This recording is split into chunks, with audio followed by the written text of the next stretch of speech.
안녕하세요. 업무의 잔머리멍 전망입니다. 이번 영상에서는 AI 작곡에 대해서 공부를 하면서 꽤 여러 권의 책을 읽고 여기서 습득한 내용들을 나누고자 합니다. 최근 영상에서 저는 수노를 이용한 AI 작곡에 대한 내용을 집중적으로 많이 다루고 있습니다. 하지만 이와 같은 AI 작곡을 통해서 노래를 만드는 과정을 반복하면 반복할수록 음악적 지식이 부족하다는 점을 크게 느껴서 작곡과 작사에 대한 책을 찾아서 읽고 있습니다. 원래 제가 새로운 분야에 대한 공부를 시작할 때 그와 관련된 서적을 찾아보는 것이 보통 먼저였는데, 이번 같은 경우는 오히려 무작정 작곡을 먼저 해보고 나서 책을 찾아 들었다라는 점, 그 점이 평소랑은 약간 다르게 반대로 시작을 했었던 점인 것 같습니다. 현재 제가 해외에 거주하고 있는 관계로 종이책은 구하기가 굉장히 어려워서 전자책 중심으로 책을 찾아서 보고 있고요. 그렇다 보니 전자책으로 나와 있는 책 중에 그래도 재밌을 것 같은 책 중심으로 좀 찾아봤습니다. 여기 있는 책 중에 작곡가입니다만 이 책 같은 경우는 작곡가의 삶을 다룬 에세이, 나는 이렇게 살고 있습니다 라는 부분이어가지고 실제 제가 의도한 목적과는 좀 맞진 않았지만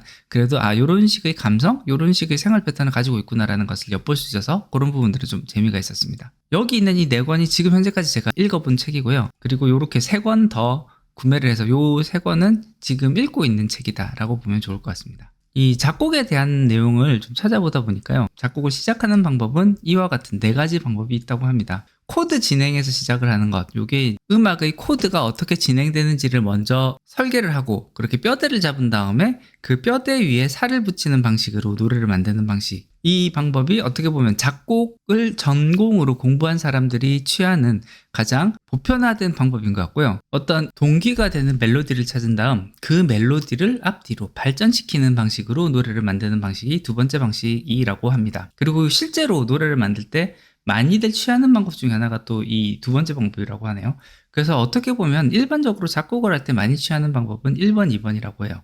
그리고 그 다음 3번째 방법은 어떤 리듬을 먼저 만들고 거기에 맞춰서 악기를 하나씩 쌓아가는 이런 방식도 있다고 하고요. 4번째 방법이 가사를 먼저 쓰고 그 가사에 맞춰서 곡을 쓰는 방식이라고 합니다. 일반적인 작곡 방법에서는 어떻게 보면 이 4번 방법을 가장 적게 사용하는 방법이라고 할 수 있는데요. 근데 수노를 이용해서 작곡을 하게 되면은 결국 가장 많이 이용하게 되는 주된 방법론이 이 4번 가사 기반의 작곡에 해당한다라고 보시면 좋을 것 같습니다. 물론 그렇다고 해서 수노를 사용을 할 때 이 4번 가사에 따라서 곡 쓰기 이것만 가능하냐라고 하면 그것만은 아니라고 볼 수 있을 것 같아요. 코드 진행을 정확하게 알고 있다라고 하면은 프롬프트의 대괄호 안에 코드를 삽입시켜서 코드에 따라서 진행되게끔 작곡을 유도할 수 있고요. 물론 이거는 수노가 어느 만큼 반영해 주느냐 하는 것이 숙제이긴 하지만요. 2번째 방법, 멜로디를 찾아서 멜로디 발전시키는 방법은요, 수노에서 크리에이트에서 보시면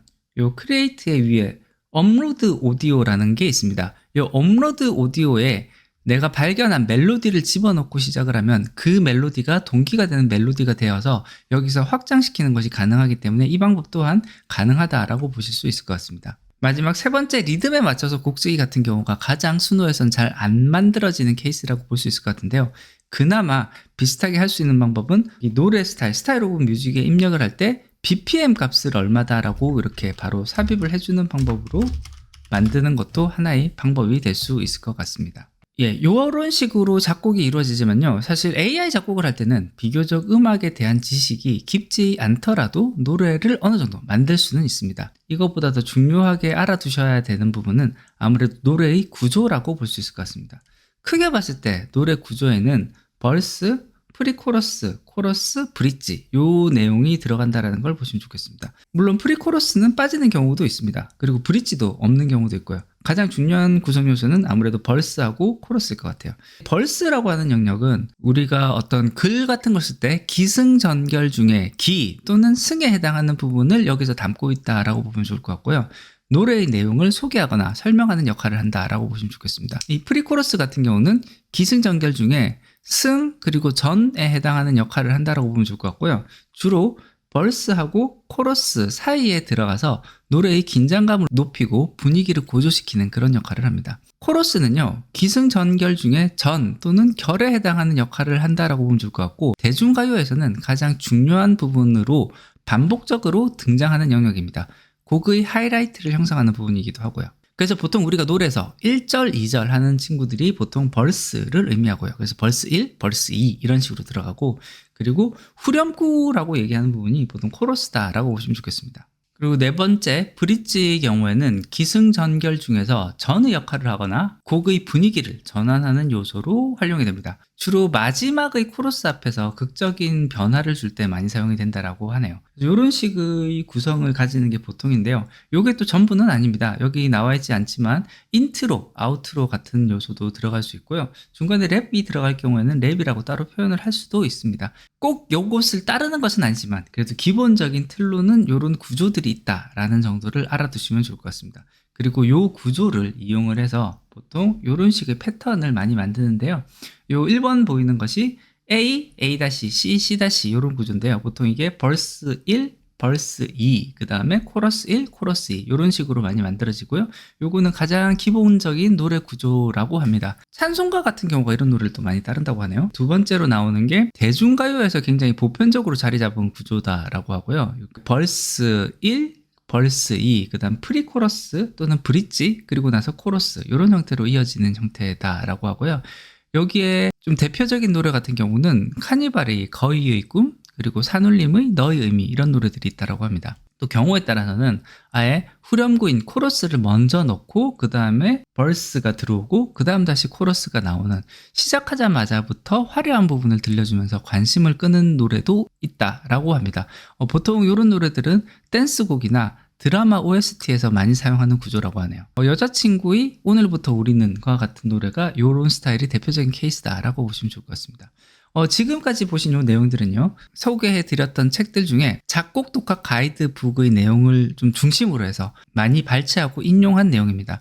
보다 자세한 내용은 책에서 직접 찾아보시면 더 큰 도움이 되리라고 생각이 되고요. 코드 진행이라든지 이 자세한 실습 부분들은 제가 따라가기는 좀 어려워서 자세하게 다루지는 않았습니다. 그리고 수노와 같이 AI 작곡 툴을 이용해서 노래를 만들 때 무엇보다 중요한 것은 가사다라고 보면 좋을 것 같습니다. 그래서 가사를 작성하는 거에 대해서 집중을 하는 것이 필요한데요.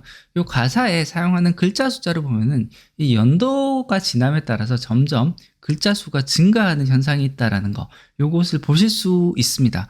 근데 아무리 늘어난다라고 해도 얘가 1000자, 2000자 이런 식으로 늘어나지는 않기 때문에요. 굉장히 짧은 글 안에 어떻게든 노래 구조에 맞춰서 짧은 글 안에 전달하고자 하는 내용을 모두 눌러 담아야 되기 때문에 이 단순히 문장을 나열하는 것이 아니라 나의 서사를 압축한 내용을 음악적으로 표현하는 작업, 이것이 작사다라고 보시면 좋겠습니다. 그래서 어떻게 보면 시를 쓰는 과정과 굉장히 유사하고 한정된 글자 수 안에서 감정을 극대화하여 많은 감정, 많은 이야기를 밀어넣는 것이 이 가사 작성의 핵심이라고 보시면 좋을 것 같습니다. 거기에 더해서 앞서 살펴봤던 노래 구조에 맞춰서 기승전결의 이야기를 끌어나가야 되기 때문에 잘 만들어진 노래를 만드는 것은 그만큼 어려운 일이라고 할 수 있을 것 같습니다.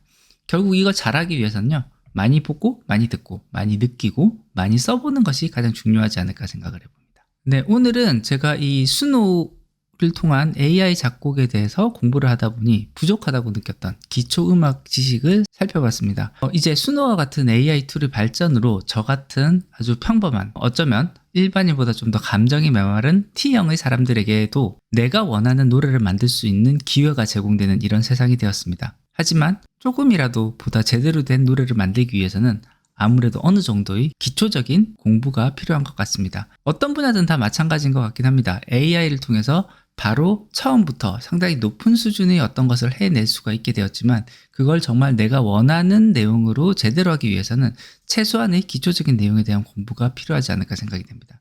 특히 음악이라는 학문 자체가 워낙 깊고 방대한 역사를 가지고 있기 때문에 제대로 공부하려면 끝이 없는 것은 사실이지만요, 최소한 기본적인 작곡 방식 그리고 노래의 구조에 대한 이해만 갖춰도 AI가 많은 부분을 도와주기 때문에 생각보다 효과적으로 좋은 결과를 얻을 수 있으리라 생각이 됩니다. 앞으로 AI 작곡을 할 때 오늘 소개해드린 이 기초 지식이 조금이라도 도움이 되어서 원하는 결과물을 잘 얻을 수 있으면 좋겠습니다.